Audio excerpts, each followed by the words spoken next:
right, here we go. We are live. We can't stop it. We're like, we got guests coming in. Look at this. Guests are popping in. Daphne was here at somewhere. Rodney was here. Oh, hey, Ryan, Michigan event right there. So we got all sorts of things going on here. But the one thing that we're here for and we're live for is to talk to the champ. Dr. Randall Sampson is joining the show. We didn't think we were going to get this in with people walking by, with people chatting with you and taking pictures. We got guest spots over here, but we're on and we are live and we are kicking off the afternoon. So we're super excited. I'm really excited to meet you and hear about your story. So for those who don't know you, Randall, tell us about your story and your journey into education. Yo, man, this is absolutely bonkers. So many people out here. You are in the spot. People know that you're here. They're all coming up, giving you mad love. And I know this is what it's all about, is everybody just being that human touch, and everybody's together. And so I'm loving it. So my name is Randall Sampson. I'm from Columbus, Ohio. And I really enjoy just being around people. And my number one focus that I work with schools on is closing the achievement gap. So how do we close this gap? How do we help kids out? How do we help families out? And how do we make things easier on teachers and on districts?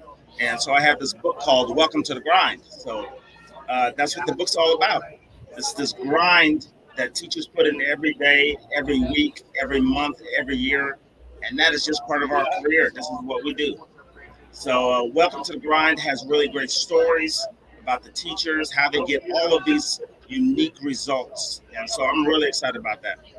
So one of the things, as you know, that really inspires me and a lot that I write about is around culture. But, you know, some of the things that I see you doing is around closing that achievement gaps, the culture champion, empowering growth.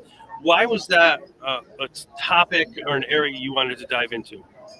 Yeah, so this just is champion culture, right? So how do we get kids? How do we get adults? How do we get people to be their own champions? And that's what it all comes down to. If you can't be your own champion, it's going to be so difficult to champion for somebody else. And so we often tell people, hey, you have to be that elite champ. Just have that mentality and that mindset.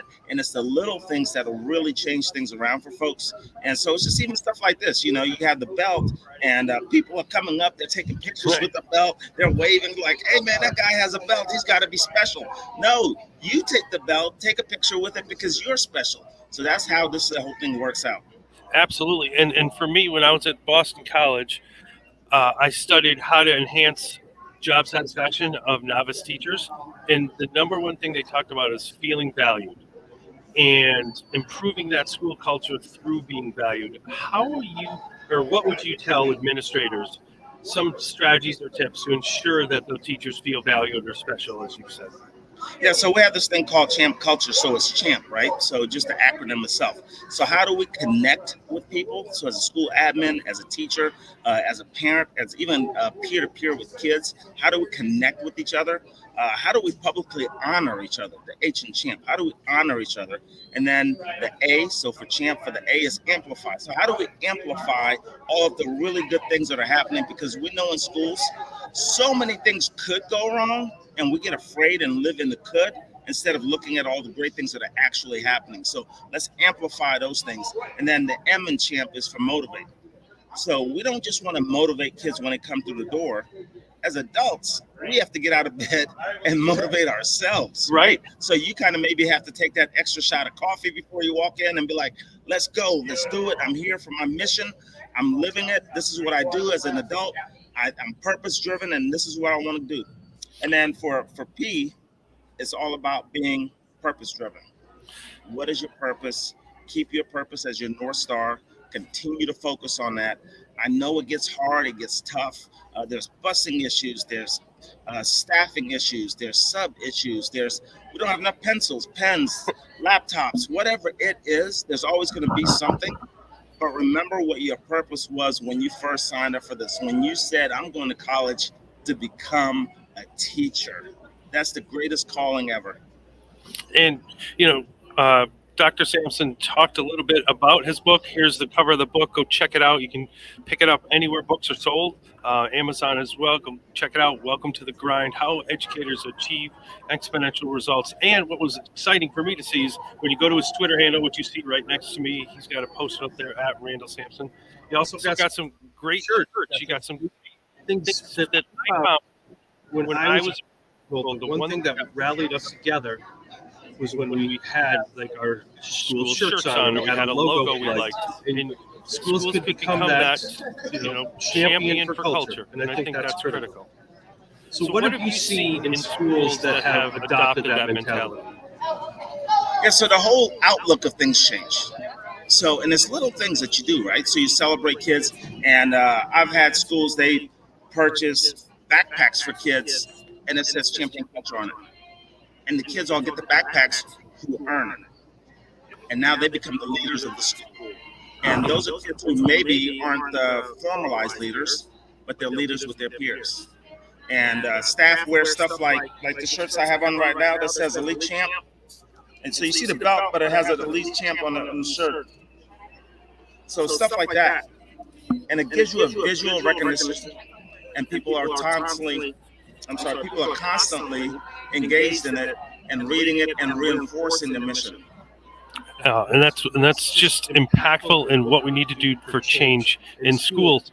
And today you have a session around building that social emotional learning culture. So if you're here live watching or here at the event listening at 1 o'clock today in room R1, which is on the second floor, make sure to check out Randall and his session, Interactive Ways to Build SEL Culture in Your School.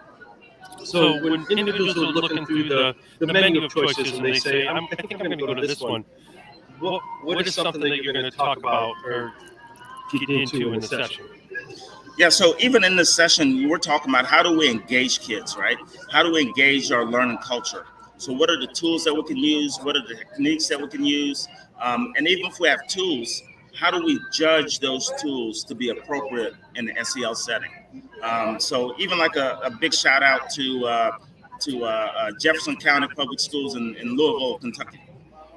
So they're one of the first school districts to use the champion culture moniker for their PLCs. Okay. And so they're giving shout outs to each other, and they're also competing with each other based on their rubric that they have for their PLCs. And it's about them getting better, not competing against another school. The competition is inside that individual getting better and growing. And you're not worried so much about what's happening at another school, what's happening next door. It's about me getting better as an individual. And I think that piece in school is where we're all going to grow, is that internal drive and that internal, passion, as you said, the P in champ, to just get better. And where do you go to get your learning? You do a lot of work in schools, a lot of training, but where do you go to get your learning? Yeah, so events like FETC for me. So I do a couple presentations and I limit my presentations because I really want to be in those other presentations. I want to see the practitioners. I want to see the administrative teams. I want to see the keynote speakers. I want to learn as well. So this is a learning opportunity for me. So I give a little bit and I take a little bit and refill my own bucket by coming to stuff like this. So FETC is a great venue to kind of just invigorate yourself and refresh yourself and get more strategies, more technique, and learn more. And I think all of that is part of the work here. It's about connections. It's about building each other up and supporting individuals in your session. Do you have a chance to get into the vendor hall at all? Yeah, so that's one of the big things that I kind of push, right?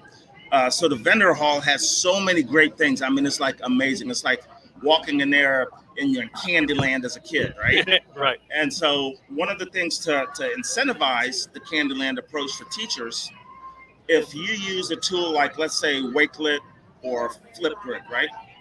And you go into your vendor session or the vendor hall and you talk to some vendors and you find out some of the great things that they have in their tools, you capture it with Flip in video. So you talk to the vendor and you videotape it, and you take those videos and you put them inside of Wakelet. So now you have a collection of all the vendors that you visited. Sure. But wait, there's more. So you take those collections that you have in Wakelet You go to my personalized PD site, boom, you submit it for 1 semester hour of graduate credit. Amazing. And use that towards your salary increasement, license renewal, all the good stuff. And that's just through Wakelet and developing one lesson. And I think that's really what the mentality is here, is building each other up and working together and combining your strengths and my ideas and your vision and building each other up as well. So one piece with the champion culture, how does that involve the community? As far as the greater teaching community or the community here at FTC? Within a school. So if you go into schools, you work with schools, one of the things that I really like to empower is the families, the community members. How does that work with your mindset? Oh man, it is amazing. Absolutely amazing. So a couple things. So the kids who become the champions of the month, they get a picture taken, and it's a big banner. It's like 24 by 18 banner that hangs up in the hallways, right? And every teacher has at least one champion of the month. And so now you got to think there's going to be, I think we had somewhere like 385 champions in a building of 400 kids or something like that. So the kids were champions. They had their banners hanging throughout the hallway. And at the end of the year, the kids actually take their banners home with them. Hey, this must be New Orleans because the music is going. The drums are going. The music is going. Hey, the trumpets are playing. Yeah, this is what it looks like to go live at FETC. We got people walking by. We got bands walking by. And look, you and I are about to jump up and go dance with them. I mean, absolutely. I think they're coming. Yeah, here they come. Here they come. So, with that said, the kids take home their banners, and they. Oh my God, here they come. Are they coming? They're getting closer. I think they're just playing in there. Okay, so the kids take the banners home with them, and they get to hang the banners in their room. Remember when we were kids, you had the Charles Barkley poster hanging up on your wall, the Magic Johnson poster, the Michael Jordan Duncan poster. Now a kid has their own poster with the belt standing there, and the parents love it. The parents are like amazed. They're getting close out here. Oh, here they come. Here they come. They're going to be right behind Randall.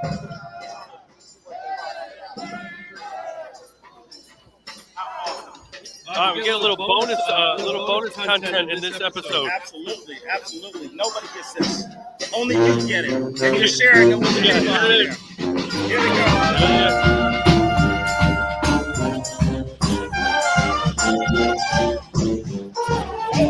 Live.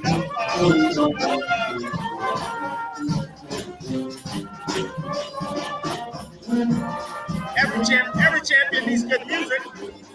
You got your own theme music. Look at this. This is how it works. People come by, give a high five. I love it. I love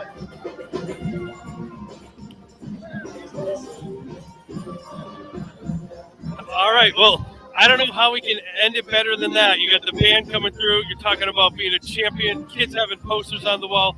Check out all of Randall's work. Check him out on Twitter. Grab the book. Grab a T-shirt. Have an awesome time at FETC. I guess this is how we do it here in New Orleans. We got bands wrapping this up. It is great to meet you. Keep doing the great work you're doing. Let's rock it out, baby. All right.